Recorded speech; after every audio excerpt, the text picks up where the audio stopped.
आला हज़रत बरेलवी रहमतुल्लाह ताला ने लोगों की तरबियत फरमाई और आप फतावा रज़विया में इस मज़मून को बयान करते तिरमिज़ी शरीफ की वो हदीस नकल करते हैं। आप फरमाते मुसलमानों इस हदीस को याद कर लो, अगर तुम इसे याद करोगे तो मजबूत हो जाओगे। हदीस क्या है? नबी करीम सल्लल्लाहु अलैहि वसल्लम ने फरमाया, अगर सारे इंसान मिल के भी तेरा बुरा करना चाहें तो जब तक रब की मशीयत ना हो वो तेरा बुरा कर नहीं सकते। और हुजूर सल्लल्लाहु अलैहि वसल्लम ने फरमाया, अगर सारे इंसान मिल के तेरा भला करना चाहें तो जब तक रब की रज़ा ना हो तेरा भला हो नहीं सकता। तो आला हज़रत फरमाते हैं इस चीज़ को ज़हन में बिठाओ, मुसलमानों अपना रुजू अपने रब रसूल की तरफ मजबूत करो। ये क्या बात हो गई कि मैं इससे भी डर रहा हूँ, मैं उससे भी डर रहा हूँ, वो भी मेरे पीछे लग गया। फाज़िल बरेलवी रहमतुल्लाह अलैह इन चीज़ों से मना फरमाते थे। वो कहते थे ये तो हममात हैं, वो हम परस्ती है, हमें इन चीज़ों से हमेशा बचना है, अपनी आने वाली नस्लों को बचाना है। फरमाया करते थे रब की रज़ा पे जो राज़ी रहता है अल्लाह उसे सुकून वाली ज़िंदगी अता फरमाता है। हमारे यहाँ लोग पूछते हैं तबीयत कैसी है, लेकिन यूपी में, सीपी में, लखनऊ में पूछा जाता है कि क्या शिकायत है आपको? कहते हैं ये सर दर्द की शिकायत है। ये उर्दू का एक मुहावरा है। जनाब क्या शिकायत है? कहते जी मुझे कमर दर्द की शिकायत है। फिर पूछने वाले पूछते हैं कि जनाब उस शिकायत का क्या बना? तो सदरुल शरिया मौलाना अमजद अली साहब आज़मी रहमतुल्लाह अलैह फरमाते हैं आला हज़रत को बुखार था तो मैं हाजिर हुआ, तो मैंने कहा हुजूर शिकायत का क्या बना? कहने लगे मौलाना पढ़े लिखे हो के तो ऐसी बातें ना करो, शिकायत किससे करनी है? रब ने जिस हाल में रखा है बड़ा ही अच्छा रखा हुआ है। शिकायत का क्या माना हुआ? अल्लाह ने जहां समझा मुनासिब उसने हमें रखा है, शिकायत क्या होती है? मुझे किसी से शिकायत नहीं। फरमाया करते थे अल्हम्दुलिल्लाह मुझे सर दर्द भी होता है और बुखार भी होता है और मैं बड़ा खुश हूँ। ये वो वाली बीमारियां हैं, ये वो अमराज हैं जो नबियों के कदम भी चूमने आया करते थे। मैं खुशबख्त हूँ कि वो अमराज जो अंबिया के पास आते थे, सर दर्द और बुखार, वो मुझे लगते हैं। अपनी ज़िंदगी को रज़ा वाली ज़िंदगी बनाया। यकीन बड़ा कामिल था मेरे आला हज़रत का। इमाम गज़ाली ने हदीस लिखी है, नबी करीम सल्लल्लाहु अलैहि वसल्लम ने फरमाया है, यकीन इस तरह सीखा करो जिस तरह तुम कुरान सीखते हो। आज मेरे दौर का सबसे बड़ा मसला यकीन की कमज़ोरी है। मुसलमान कच्ची पक्की सोचें सोचता है, कमज़ोर कमज़ोर जुमले बोलता है, इसको दुनियादारों के वादों पर इत्माद जल्दी होता है, लेकिन माज़ अल्लाह अल्लाह रसूल के वादों के बारे में ये कई दफ़ा शकूक का शिकार होता है। इसे समझना चाहिए। फाज़िल बरेलवी एक पुख्ता यकीन वाली शख्सियत थी, पुख्ता यकीन वाली। बरेली शरीफ के दाएं बाएं ताउन का मर्ज फैल गया तो आला हज़रत फरमाते हैं मेरे मुंह में भी कुछ गिल्टियाँ निकल आईं। तो बाज़ लोगों ने कहा शायद आपको भी ताउन हो गया है। आला हज़रत रहमतुल्लाह अलैह फरमाते हैं जो सबसे बेहतरीन तबीब था वो लाया गया। उसने मेरा मुंह देख के, गिल्टियाँ देख के कहा खो आपको तो ताउन का मर्ज हो गया है। तो आला हज़रत फरमाने लगे मुझे सारी बीमारियाँ लग सकती हैं, ये नहीं लग सकती। उसने कहा हकीम मैं हूँ कि आप हैं? फरमाया नहीं आप ही हैं, पर यह बीमारी मुझे नहीं लग सकती, ये मुझे हो नहीं सकती। उसने इसरार किया तो आला हज़रत रहमतुल्लाह ताला अलैह उसको कहने लगे मियाँ तू जो मर्जी कर लेकिन मुझे ताउन का मर्ज नहीं हो सकता, ये बात तय है। वो नाराज़ होकर चला गया। अब ताउन की जो गिल्टियाँ होती थी ना वो बड़े बड़े महीनों नहीं जाती थी, तकलीफ़ रहती थी। आला हज़रत कहते हैं मैंने उसी रात ना थोड़ी सी काली मिर्चों का सफ़ूफ बनाया और मिसवाक में रख के जब मुंह के अंदर छिड़का तो थोड़ा सा खून निकला और मेरा मुंह बिल्कुल ठीक हो गया। सवेरे मैंने कहा बुलाओ ना अपने हकीम को जो कहता था ताउन हो गया है। तो लोग कहने लगे हुजूर आपको वैसे कैसे पता था ताउन नहीं है? फरमाने लगे पता इस तरह था कि अल्लाह के रसूल सल्लल्लाहु अलैहि वसल्लम ने एक दुआ इरशाद फरमाई है।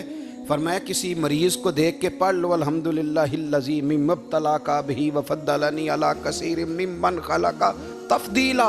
हुजूर ने फरमाया किसी बीमार को देख के, मुसीबत वाले को देख के ये दुआ पढ़ो, तुम उस मुसीबत में शिकार नहीं होंगे। फरमाने लगे मैंने ताउन के मरीज़ को देख के दुआ पढ़ ली थी। तारे टूट सकते हैं, चांद गिर सकता है, सूरज अपनी जगह छोड़ सकता है, पर मदीने वाले महबूब की बात गलत नहीं हो सकती। ये मेरा यकीन कामिल है। साढ़े नबी दी जुबान साढ़े वास्ते कुरान, ये बात गलत हो सकती? मजबूत यकीन फाज़िल बरेलवी का। मजबूत नजरियात। आला हजरत रहमतुल्लाह ताला अलैह से किसी ने कहा आप किस तरह के मोमिन है, किस तरह के मोमिन है? तो आला हजरत फरमाने लगे मेरा दिल चीरो, उसको खोलो, एक तरफ ला इलाहा इल्लल्लाह लिखा होगा, दूसरी जानब मुहम्मदुर रसूलुल्लाह लिखा होगा। खोल के देख लो। एक तो यकीन की, फिर दूसरी बात,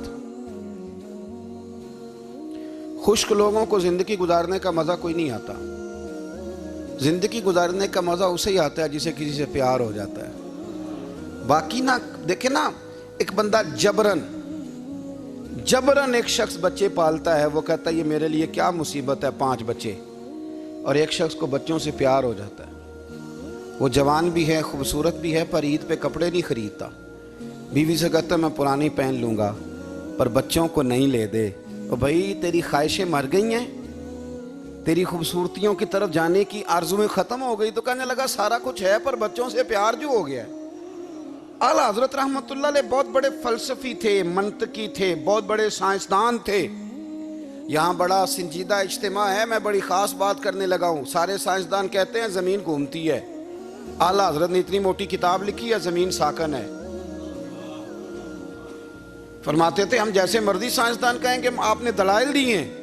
आप फरमाते हैं जब नबी करीम अलैहिस्सलाम की हदीस मुस्लिम शरीफ में मौजूद है कि जब अल्लाह ने ज़मीन को पैदा किया, ज़मीन कांपने लगी, तो अल्लाह ने पहाड़ों को मीखें बना के, किले बना के अंदर लगा दिया तो ज़मीन ठहर गई। फरमाने लगे जब मुस्तफ़ा करीम ने कह दिया ठहर गई है, तो सारे साइंसदान भी कहें तो हम मानने को तैयार नहीं कि घूमती है। उन्होंने दलाइल दिए। वो हमें ना रोज़ कह देता है डॉक्टर आपकी तबीयत ख़राब है, खांसी है, घर में किसी और को तो नहीं? हाँ जी है जी।